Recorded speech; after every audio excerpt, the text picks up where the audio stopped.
Importante es el hacer los pactos. Hay pactos buenos que alcanzan a muchas familias, a la descendencia. Hay pactos malos que también afectan a la familia y depende qué pacto hacemos nosotros. Pero en esta hora vamos a orar, ¿verdad? Un momento para darle gracias al Señor. Te doy gracias, Padre bendito, por tu amor, por tu misericordia. Gracias por tus bondades. Gracias por esta oportunidad que me da de estar delante de tu presencia. Gracias, Padre bendito, por las personas que nos están mirando, por las que están aquí, Padre amado. Tú pusiste esta enseñanza en mi corazón, tú sabes a quién, Señor amado, y hasta dónde va a llegar. Yo te pido, Padre, que tú siembres, Señor, tu buena palabra en tu corazón y que cada quien agarre la porción que tú quieres que nosotros tomemos.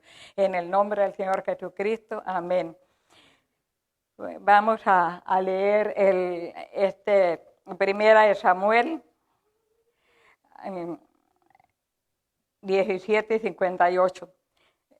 Dice, y le dijo Saúl a David, muchacho, ¿de quién eres hijo? Saúl ya sabía quién era David, porque David ya había estado en un tiempo antes con Saúl, pero en este rato, en esta ocasión le dice, muchacho, ¿de quién eres hijo? David le respondió, yo soy hijo de tu siervo Isaí de Belén. Y vamos a leer el 1 Samuel 18, 1, 3 al 4. Dice, David era esto lo voy a decir yo quién era David. David era un jovencito que él era pastor de ovejas y en ese tiempo era adorador, él adoraba al Señor, ese era el deseo de su corazón. Y cuando Saúl por desobediencia le atacó un espíritu malo, y en ese espíritu malo que le atacó, Saúl empezaba a desvariar y a tener malos pensamientos. Entonces él le llevaron a David para que él le tocara alabanza. Y cuando David tocaba, Saúl se aplacaba, se le aplacaban los demonios. Pero en este tiempo le pregunta a Saúl, muchacho, ¿de quién eres hijo? Y David le responde, yo soy tu siervo Isaí de Belén. Y en 1 Samuel 18, 1, 3 dice, aconteció que cuando él había acabado de hablar con Saúl, ¿quién era él? Él era David, había acabado de hablar con Saúl. El alma de Jonatán quedó ligada con la de David y lo amó Jonatán como a sí mismo. El 3 dice, e hicieron pacto Jonatán y David porque él le amaba como a sí mismo. Vamos a leer el 4 del mismo capítulo. Y Jonatán se quitó el manto que llevaba y se lo dio a David y otras ropas suyas, hasta su espada, su arco y su talabarte. Se desprendió Jonatán para darle todas esas cosas que David no tenía, ¿verdad? Y David había iba a ser ayudante de Saúl. Entonces dice, Jonatán sabía las intenciones que tenía su padre, que era Saúl. Saúl siempre había tenido malas intenciones para con David desde que era pequeño, desde que él iba y cantaba para él. Y Jonatán sabía muy bien las intenciones que tenía Saúl para con David. Entonces, el Señor le puso a David, vamos a decirlo así, como un guardaespaldas, un ángel, como quieramos ponerlo, porque Jonatán, cuando oyó que acabó de hablar David con Saúl, dice que el alma de Jonatán se quedó atada, ligada a David, porque desde ese momento amó Jonatán como a sí mismo. Entonces acá en 1 Samuel 20:4 le dice, y Jonatán le dijo a David, lo que deseare tu alma, haré por ti. Esto yo lo entiendo así, que fue Dios poniendo ese sentir en David como un ángel para que le cuidara la espalda a David, porque porque Saúl siempre andaba buscando la oportunidad para matar a David. ¿Y quién más podía defenderlo si no era el propio hijo de Saúl? Que él estaba entre medio de los dos.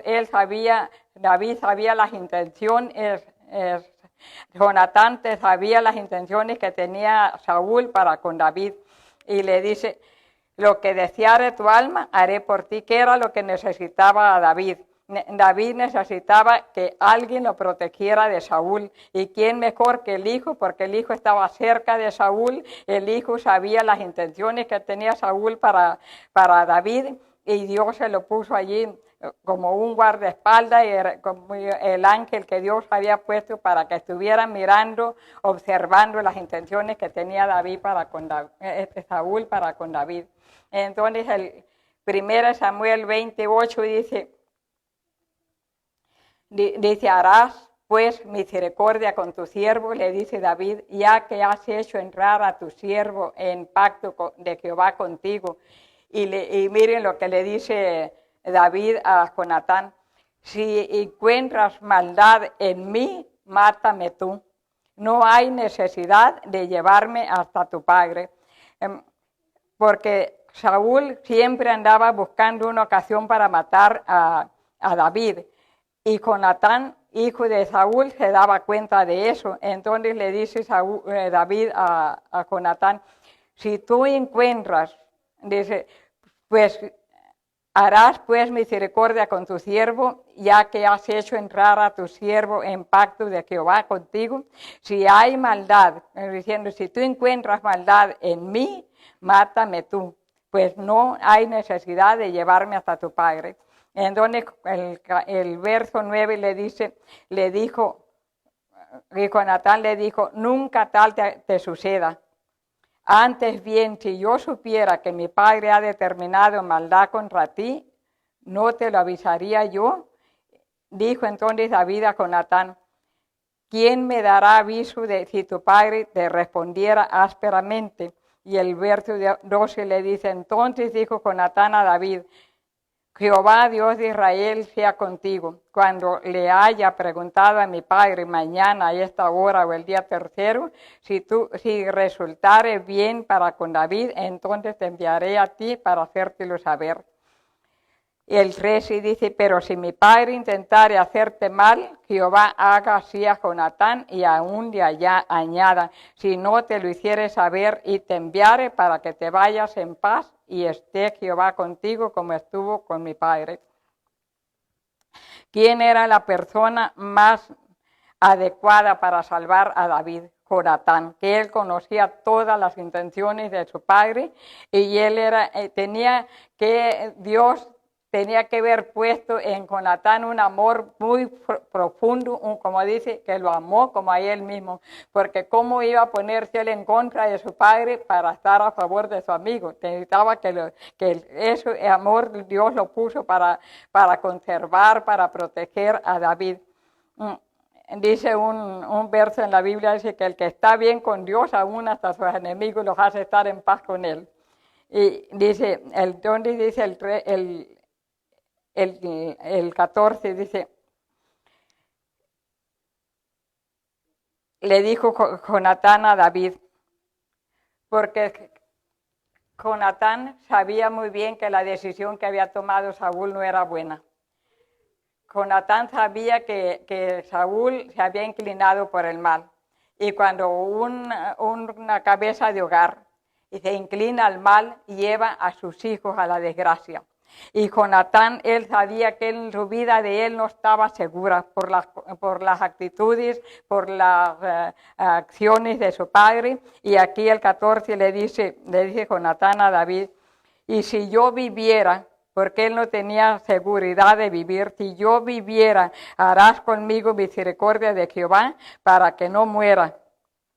Entonces le dice el 15, le dice Jonatán a David, y no apartarás tu misericordia de mi casa para siempre, cuando Jehová haya cortado uno por uno de los enemigos de David de la tierra. No dejes que el nombre de Jonatán sea quitado de la casa de David.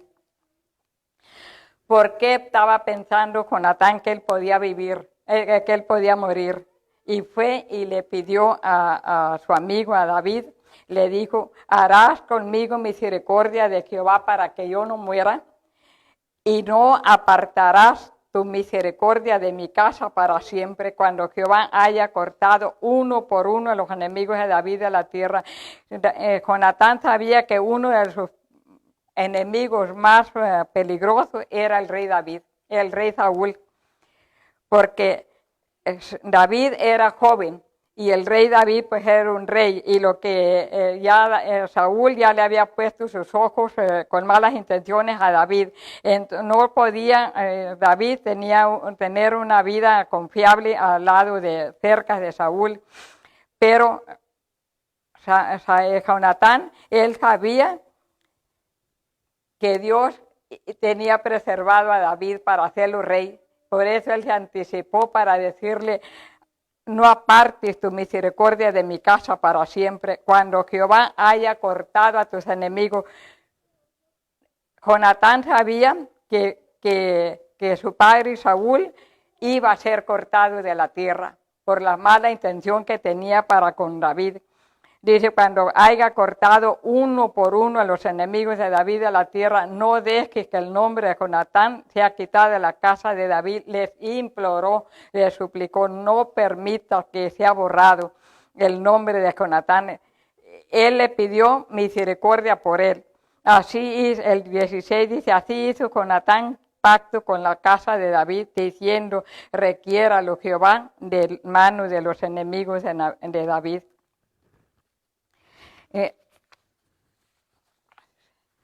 Jonatán, él estaba seguro que David iba a ser el próximo rey, y él podía alcanzar misericordia de David. Entonces vamos a leer del mismo capítulo 20, el 17, dice, y Jonatán hizo jurar a David otra vez porque le amaba, pues le amaba como a sí mismo. No se olvidaba Jonatán que él amaba a David y se lo hacía saber que lo amaba porque Dios había puesto ese ángel a cuidar a David. Y así lo veo yo, ¿verdad? Entonces, 1 Samuel 31, 1 al 4 dice, los filisteos pues pelearon contra Israel, y los de Israel huyeron delante de los filisteos y cayeron muertos en el monte Gilboa.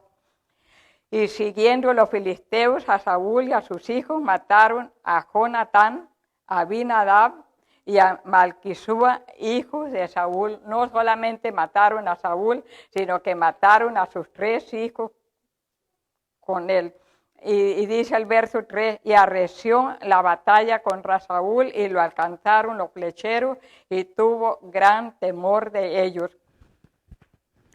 El verso 4 dice, entonces dijo Saúl a su escudero, saca tu espada y traspásame con ella, para que no vengan estos incircuncisos y me traspasen y me escarnezcan. Ve cómo Saúl tenía tanto miedo de que fueran los filisteos a hacerle daño a él. Y dice, y me escarnezcan. Él no tenía miedo que lo mataran. El miedo que él tenía era que lo escarnecieran antes de matarlo. Él se sentía perdido. Mas su escudero no quería porque tenía gran temor. Entonces tomó Saúl su propia espada y se echó sobre ella. ¿Qué fue lo que llevó a Saúl a tomar esa determinación? El miedo. El miedo se apoderó de él. El miedo es diabólico, el miedo paraliza a las personas y las hace actuar en contra de ella misma. Qué terrible es que el miedo entra por muchas razones, pero una de ellas es por la desobediencia.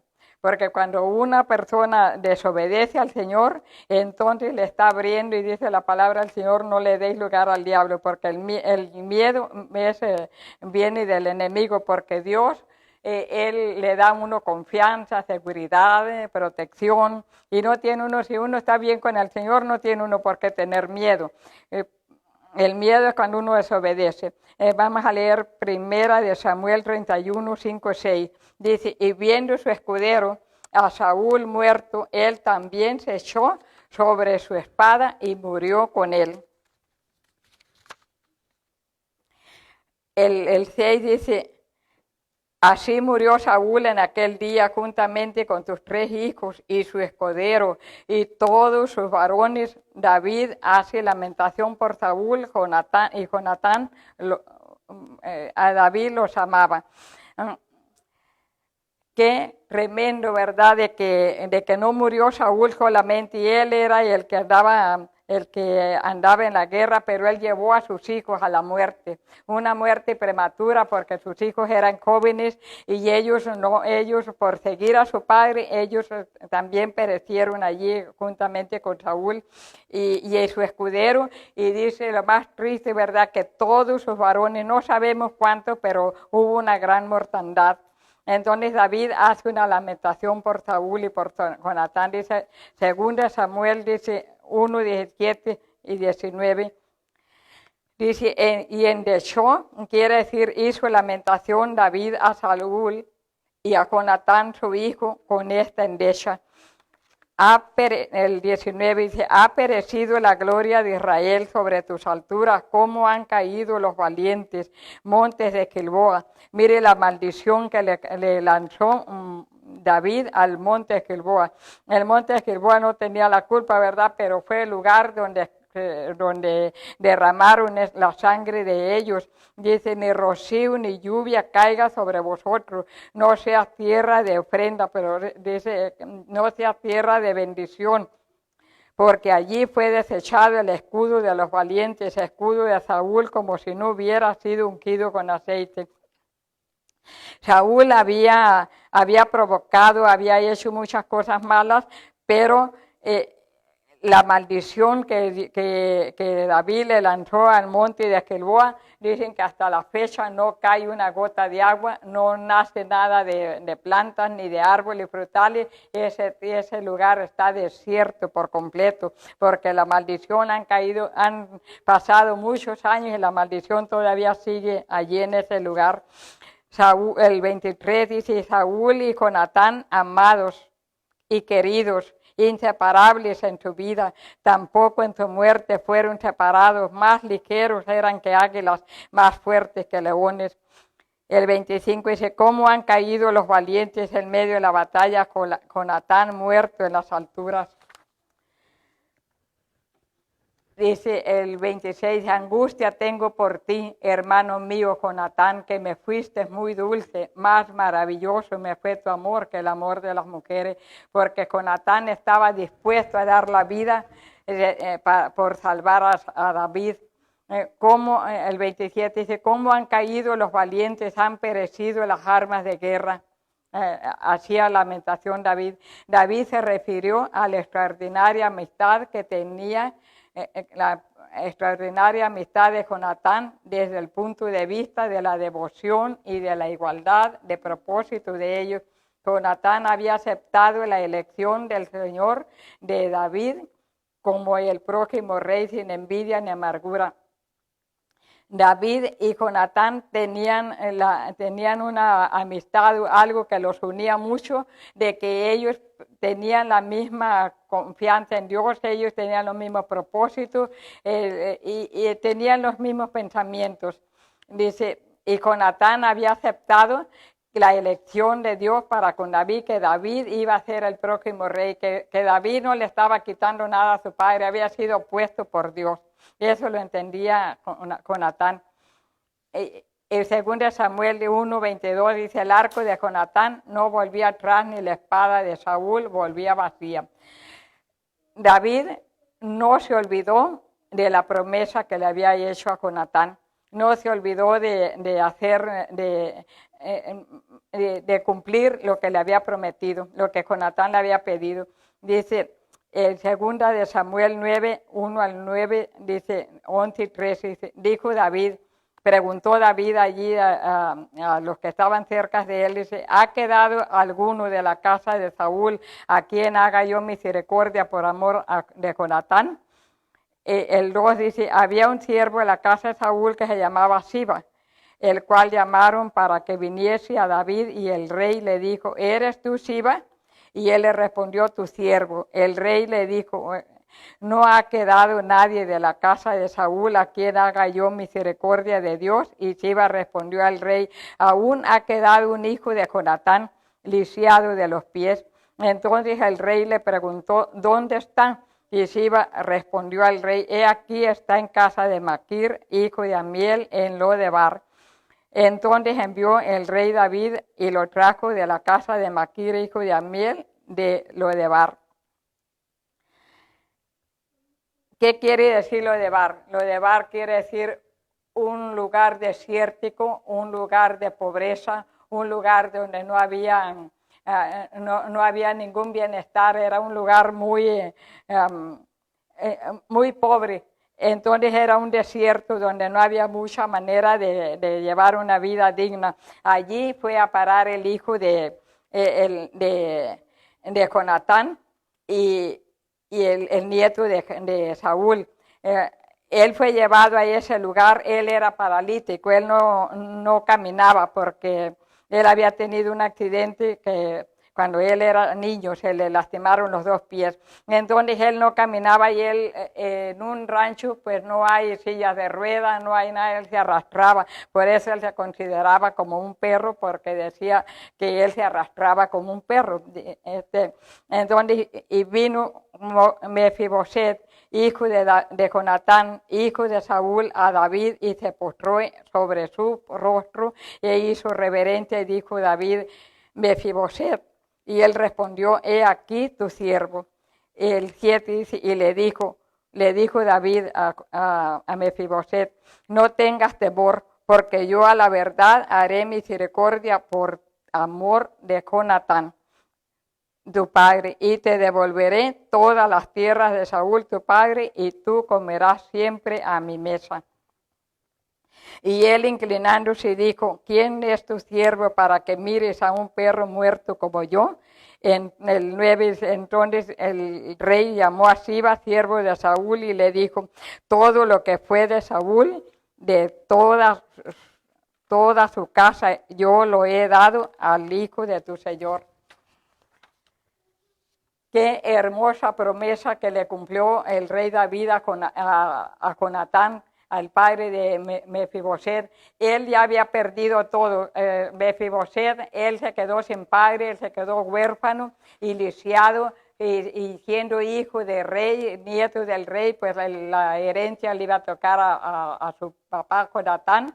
Venir a quedar en esa condición, en ese lugar, por la promesa que por el amor que le dio Jonatán a David cuando David necesitaba, alcanzó misericordia el hijo de Jonatán.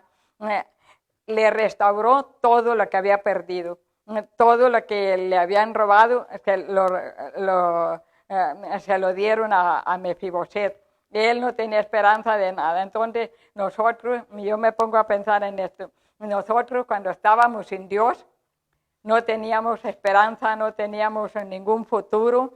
El futuro que teníamos estábamos vacíos, el futuro que teníamos era ir de peor en peor, y hasta lo decía uno.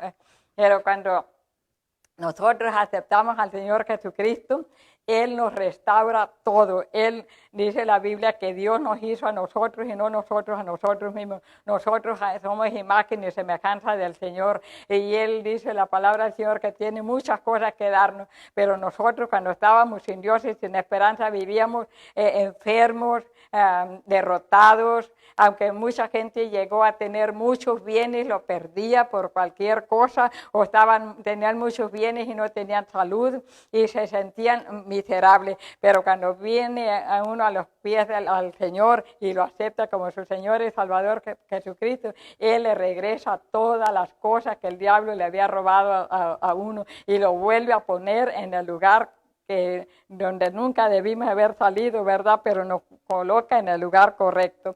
Y eso es bien precioso eso, ¿verdad? Porque dice, y vamos a leer el verso 11 y dice, y respondió Siba al rey, conforme a todo lo que ha mandado mi señor, el rey, a su siervo, así lo hará tu siervo, Mefiboset, dijo el rey, comerá a mi mesa como uno de los hijos del rey, porque dice que Mefiboset era lisiado de sus pies, él no caminaba, pero él se sentaba a comer en la mesa del rey juntamente con sus hijos, como uno de sus hijos. Dice en un libro de la Biblia, pues en el libro de Apocalipsis, que en la mesa en la Santa Cena, en la Cena del Señor, la Gran Cena del Señor, dice que allí se van a sentar los lisiados, los ciegos,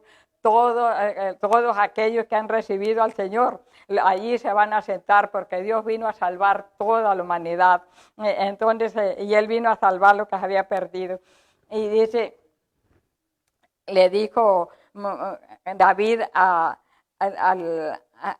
Siba, le dijo, Mefiboset comerá a mi mesa como uno de los hijos del rey. Qué privilegio tan hermoso. Si nosotros pudiéramos mirar todo lo que Dios tiene para nosotros no nos sintiéramos, yo creo, tan arrastrados, tan humillados, ¿verdad? Pero desconocemos el propósito. A veces hasta uno dice, es la voluntad de Dios, yo vine a sufrir, es la voluntad de Dios que a mí me acontezca esto, que a mí me acontezca aquello.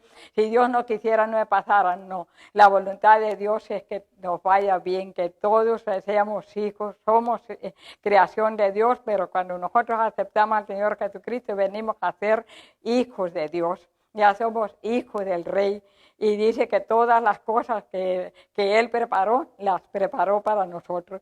Y moraba, dice Mefiboset, en Jerusalén, porque comía siempre a la mesa del rey y estaba lisiado de ambos pies. No era que comía un día sí, un día no. Todos los días él comía en la mesa del rey. David cumplió su promesa a su íntimo amigo, Jonatán. David hizo misericordia por amor a Jonatán con su hijo Mefiboset. Años atrás David había hecho un pacto con Jonatán de que siempre le mostraría bondad a su familia. Mefiboset era hijo de Jonatán. Pero lo triste, ¿verdad?, de la otra etapa del rey David, que ya que él se hizo poderoso, que él alcanzó muchas cosas, entonces él se confió en él mismo. Entonces él empezó a perder muchas cosas, muchas bendiciones a las que Dios le había dado a David. Dice, en 2 Samuel 11:1 dice, aconteció el año siguiente, en el tiempo que salen los reyes a la guerra, que David envió a Joab y con él a sus siervos y a todo Israel, y destruyeron a los amonitas y sitiaron a Rabá, pero David se quedó en Jerusalén, un lugar seguro, un lugar cómodo, un lugar de reposo, un lugar donde él no tenía que esforzarse por nada porque él se quedó en su casa. Entonces, él no hizo lo que a él le pertenecía, lo que él tenía que hacer. Dice aquí en el capítulo 11, dice, aquí se registra el trágico pecado y la caída de David en lugar de conducir a su ejército a la batalla, como había hecho anteriormente. David se quedó en Jerusalén, se había aficionado a la vida cómoda, lo que pronto resultó en su ruina moral y espiritual. Su vida de comunidad y lujo como rey le produjo confianza en sí mismo y falta de sobriedad. Alrededor de eso tiempo él dejó de ser un hombre conforme al corazón de Dios. David cayó cayó de la gracia del Señor. Antes de esto, David había sido un hombre conforme al corazón de Dios, y Dios se agradaba de David, y Dios hacía prosperar a David en todo. Donde quiera que iba, él ganaba batallas, era muy próspero, muy bendecido. Pero él se confió y dejó de hacer lo que Dios le había mandado hacer. En Gálatas 5:4 dice, De Cristo os desligasteis, lo que por la ley os justificáis, de la gracia habéis caído. Cuando una persona está unida con Cristo, le cuesta mucho desobedecer a Dios. Todo porque dice la palabra del Señor que el temor a Jehová hace que las personas se aparten del mal. Pero cuando está unida en comunión con Dios, no puede aún hasta un pensamiento que le llega, ese pensamiento lo desecha, este pensamiento no es de Dios y no le voy a dar cabida. Pero dice, de Cristo desligáis. Cuando una persona ya quita su mirada en el Señor, entonces la persona empieza a acariciar el pecado, a coquetearle, y es donde viene el peligro. 1 Corintios 10, 12 dice, el que piense estar firme, mire que no caiga. 2 Samuel 11, 2 dice, y sucedió un día al caer la tarde que se levantó David de su lecho y se paseaba sobre el terrado de la casa real y vio desde el terrado a una mujer que se estaba bañando, la cual era muy hermosa. Dice, David estaba en el lugar incorrecto, no estaba cumpliendo con su deber de rey. David no tomó el compromiso de Moisés, Aarón y Hur, intercediendo por sus soldados, vio la mujer ajena, la codició y la tomó. Ese fue un gran error, un fracaso de David. Segunda Samuel 11 dice, registran los graves fracasos espirituales de David y el juicio de Dios sobre él por el resto de su vida. Esto no fue por un tiempo nada más, dice, registran los graves fracasos espirituales de David y el juicio de Dios sobre él por el resto de su vida. Esta descripción de los pecados de David y las tragedias siguientes en su vida personal y familiar sirve de ejemplo y seria advertencia para el creyente, no solo para el pueblo de Israel. El Espíritu Santo recalcó y estas cosas les acontecieron como ejemplo y están escritas para amonestarnos a nosotros. Así que los creyentes deben tomar todas las precauciones para no desear lo malo, ni actuar de manera inmoral, ni tentar al Señor. La experiencia de David demuestra cuán profundamente pudiera caer una persona cuando se aparta de Dios y de la dirección del Espíritu Santo. Cuando Dios lo llamó para que fuera rey, David era un hombre conforme al corazón de Dios. Sin embargo, al dar muerte a Urías y al tomar a su esposa, David estaba menospreciando a Dios y su palabra. Aunque David se arrepintió de sus pecados y recibió el perdón de Dios, Dios no eliminó sus consecuencias. Asimismo, un creyente pudiera cometer pecados terribles y luego, mediante la tristeza, que es según Dios, y el sincero arrepentimiento, recibir la gracia y el perdón de Dios, la restauración de la relación del creyente con Dios no significa que puede la persona arrepentirse del pecado y ser perdonado por Dios, pero las consecuencias la va a pagar. Y lo peor, que si la persona que peca fuera solamente el que pagara las consecuencias, pero lo peor es que la pagan los hijos. Eso es lo más tremendo, digo yo, ¿verdad? La restauración de la relación del creyente con Dios no significa que escapará del castigo temporal o que sea librado de las consecuencias del pecado. Dios no toleró ni perdonó los pecados de David, ni por la excusa de que David solo era humano, como a veces nos queremos justificar, es que es humano, por eso él cayó, pero las consecuencias se pagan. Dice el 1 Corintios 10, 6, 8, dice, mas estas cosas sucedieron como ejemplos para nosotros, para que no codiciemos cosas malas como ellos codiciaron. El 7 dice, no seas idólatra como algunos de ellos, ni forniquemos como algunos de ellos fornicaron y cayeron en un día. 23,000 cayeron en un día, solamente porque, pues murieron en un día simplemente porque el pueblo del Señor estaba fornicando. Segunda Samuel 11, 3 y 8 dice, envió David a preguntar por aquella mujer y le dijeron, aquella es Betsabé, hija de Eliam, mujer de Urías Heteo. El 4 dice, y envió David mensajeros y la tomó y vino a él y él durmió con ella. Luego ella se purificó de su inmundicia y volvió a casa. Y concibió la mujer y envió a hacérselo saber a David diciendo, estoy encinta. Y miren la actitud de David, la responsabilidad que tomó. Entonces David envió a decir, el 6 dice, entonces David envió a decir a Joab, envíame a Urías Heteo, y Joab envió a Urías a David. El 7 dice, cuando Urías vino a él, David le preguntó por la salud de Joab y por la salud del pueblo y por el estado de la guerra, porque ellos estaban en guerra. Entonces dijo David a Urías, desciende a tu casa, lava tus pies, y el propósito de David, de David era que Urías, el esposo de Betsabé, fuera a su casa a pasar la noche allá con su esposa, para cuando él se fuera y se viera que estaba embarazada, no le echaran la culpa a nadie, a otra persona, más que era de su esposo.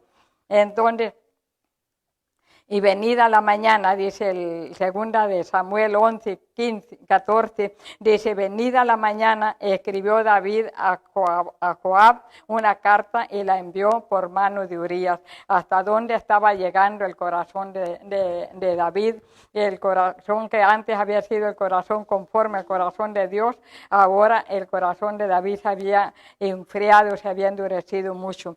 Y escribió en la carta diciendo, poned a Urías al frente en lo más recio de la batalla y retírense de él para que sea herido y muera.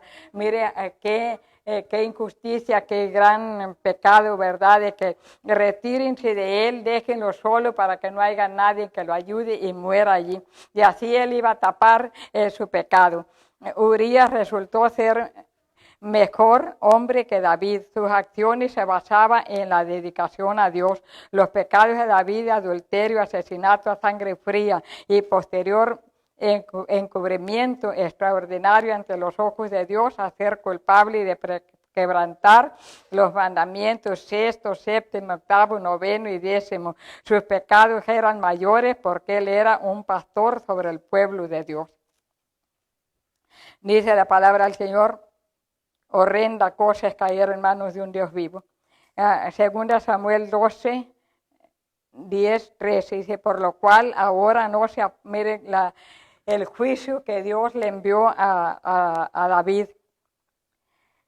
Por lo cual ahora no se apartará jamás de tu casa la espada, por cuanto me menospreciaste y tomaste la mujer de Urías Heteo para que fuese tu mujer. Qué fácil se le hace al ser humano pecar. Y aquí dice el Señor, me menospreciaste.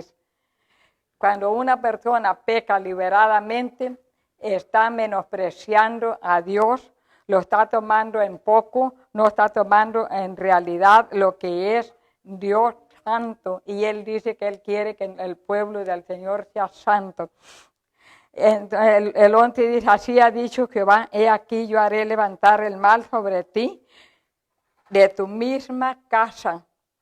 No iba a buscar otros enemigos por fuera, de tu misma casa, y tomaré tus mujeres delante de tus ojos y las daré a tu prójimo, el cual yacerá con tus mujeres a la vista del sol.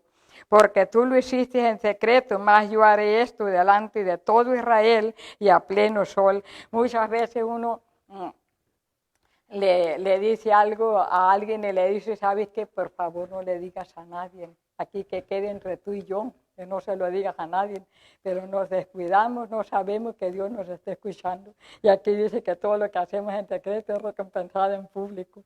Y a veces nosotros hacemos las cosas así muy ligeritas, pero nos olvida que Dios está escuchando. Entonces le dice en el 13, le dice, entonces dijo David a Natán, pequé contra Jehová, y Natán dijo a David, también Jehová ha redimido tu pecado, no morirás. ¿Por qué le dice eso? Porque en el momento que David pecó tan liberadamente, era reo de muerte, y Dios lo podía matar allí en ese mismo momento. Entonces dice, El profeta Natán declaró que David, al cometer adulterio, homicidio y engaño, era culpable de tener en poco la palabra de Jehová y de menospreciar a Dios mismo. Menospreciar significa tratar despectivamente, burlarse y no amar a Dios. Cuando no se ama, no se honra. Qué tremendo, ¿verdad? Que esto a mí me trajo mucha de cómo uno peca deliberadamente y sin mirar las consecuencias. El terrible castigo de David fue, como fue profetizado por Natán, no fueron simplemente las consecuencias naturales de su pecado, ni estaba Dios pasivamente permitiendo que le sucedieran cosas a David, más bien fue el resultado de las acciones directas de Dios. 3 veces Dios empleó verbos en la primera persona. Esto no era, como dicen muchas personas, dicen, yo creo que yo estoy mal porque alguien me puso un hechizo, alguien me hechizó, alguien me embrujó y anda uno buscando culpable. Pero aquí dice que directamente dice, yo haré levantar el mal sobre ti. Tomaré tus mujeres delante de tus ojos, haré esto delante de todo Israel. David experimentaría atrocidades a manos de sus propios hijos, tales como la violación de Tamar, su hija, por parte de Amón, su hijo, la violación de sus esposas por parte de Absalón, su hijo. El pecado de David fue perdonado por Dios por cuanto se remitieron la pena de muerte y el castigo eterno. En eso Dios lo perdonó de que no fuera al infierno. De esa manera, David fue restaurado a la salvación y a la comunión con Dios. A pesar de eso, se manchó para siempre su reputación y los efectos de su pecado duraron todo el resto de su vida y de la historia de su familia. La experiencia de David, después que fue perdonado y restaurado, es una solemne lección para los que tratan el pecado con indiferencia como algo que Dios simplemente perdona y olvida. Que Dios nos ayude, ¿verdad? Cuando David cometió todos estos graves pecados, fue el profeta íntimo amigo de David y le contó una historia. Le dijo que había venido un hombre rico, había llegado de un lugar y que quería hacerle una cena, y había un hombre pobre que tenía una borreguita nada más y mejor se le hizo fácil al hombre rico ir a matar la ovejita, quitarle la ovejita al hombre pobre y matarla. Entonces le dijo Natán, Dios ya le había revelado todo lo que había hecho David y fue Natán y le dice a David, le dijo todo lo que ¿qué crees tú como rey que se pudiera hacer a este hombre rico? Entonces David se enfureció y dijo, ese hombre es digno de muerte, ese hombre debe morir. Y le dice Natán, ese hombre eres tú. Teniendo tantas mujeres, le quitaste a tu prójimo la única mujer que tenía. Entonces le dijo, si yo te di a ti la casa real, la casa de Saúl, todos los bienes que tenía Saúl, yo te los di a ti. Si tú me hubieras pedido muchas cosas más, yo te las hubiera dado. Quiere decir, ¿qué necesidad tenía David de ir a cometer tan grave pecado? Si Dios, él era íntimo amigo de Dios, el Señor quiere que nosotros tengamos confianza en Él, que cada vez que nosotros tengamos una necesidad, vayamos con Él y le digamos, el Señor, Él ya conoce todo, Él sabe toda nuestra condición, pero Él quiere que nosotros nos acerquemos a Él confiadamente, como un hijo se acerca al Padre, y que nosotros vayamos a Él y le digamos, si uno ha pecado, decirle, Señor, perdóname, y Él dice que Él nos perdona, nos limpia y nos purifica y nos sana y nos restaura. Y qué hermoso tener nosotros en ese Dios todopoderoso, que Él no se cansa de perdonarnos, no se cansa de de guiarnos, nos ha dejado la palabra, ¿verdad? Para que dice que si alguno ha pecado, abogado tenemos para con Dios, a Jesucristo, porque ahora ya tenemos nosotros a Jesucristo, que Él pagó, Él vino a morir en la cruz de Calvario para pagar todos nuestros pecados. Tenemos abogado para con Dios, pero eso sí todavía, si nosotros pecamos deliberadamente, nos llegan situaciones porque la palabra dice, el Señor dice que no pequemos para que el enemigo no gane ventaja. Así que si nosotros es tiempo, ¿verdad?, de mirar en qué condiciones estamos nosotros, en qué condiciones están nuestros hijos.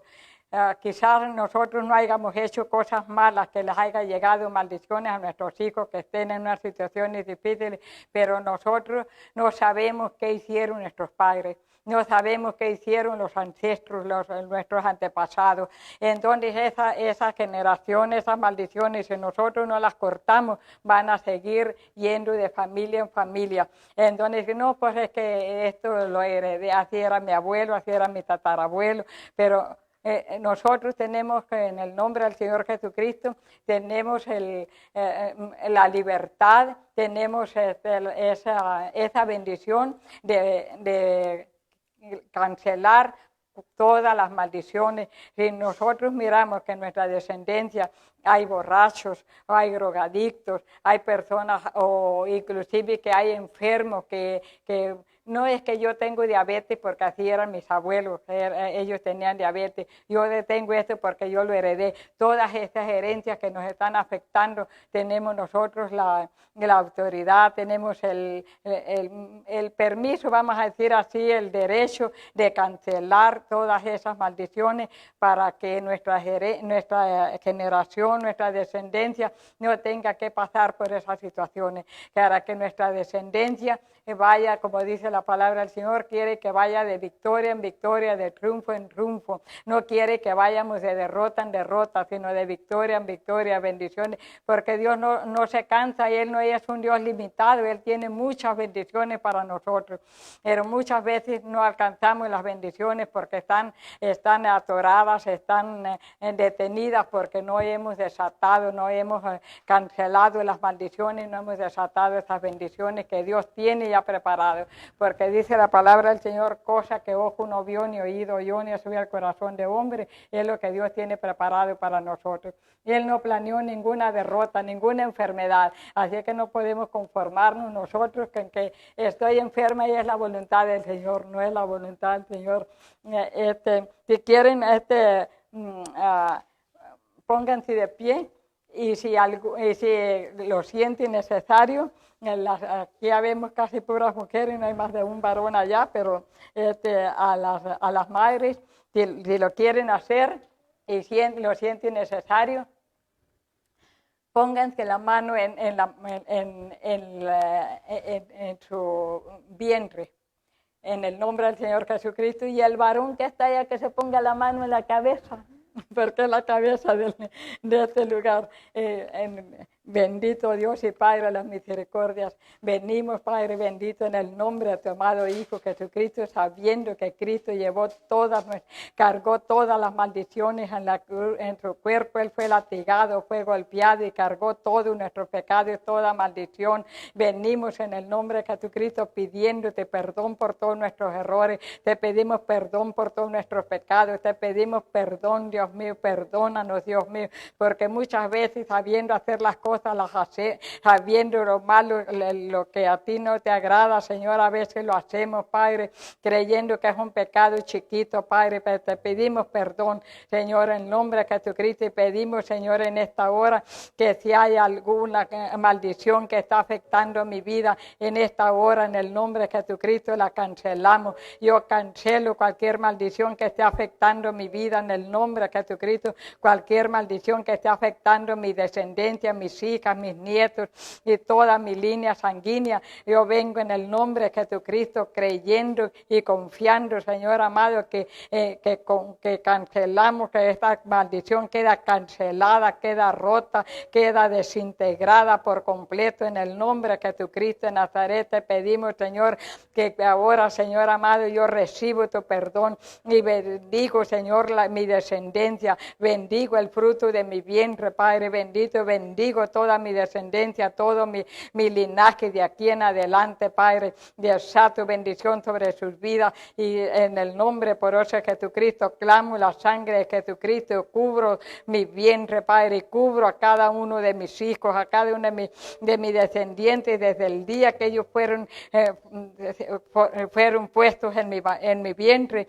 En el nombre de Jesucristo vengo cancelando cualquier maldición que haya caído sobre ellos desde el día de que ellos fueron engendrados hasta el día de su nacimiento y hasta esta fecha. En el nombre de Jesucristo vengo cancelando cualquier maldición que esté operando y desatamos bendiciones sobre ellos. Declaramos que el fruto de nuestro vientre es bendito. Declaramos que son benditos mis hijos, benditos mis nietos, bendita toda mi descendencia. En el nombre poderoso de Jesucristo te lo pedimos y en el nombre del Señor Jesucristo lo recibimos. Amén y amén. Aleluya, bendito. Y si están tus hijos ahí, póngale su mano y bendígale también en el nombre de Jesucristo. Aleluya. Así es que yo he terminado. Si la pastora quiere venir a dar una oración o algo.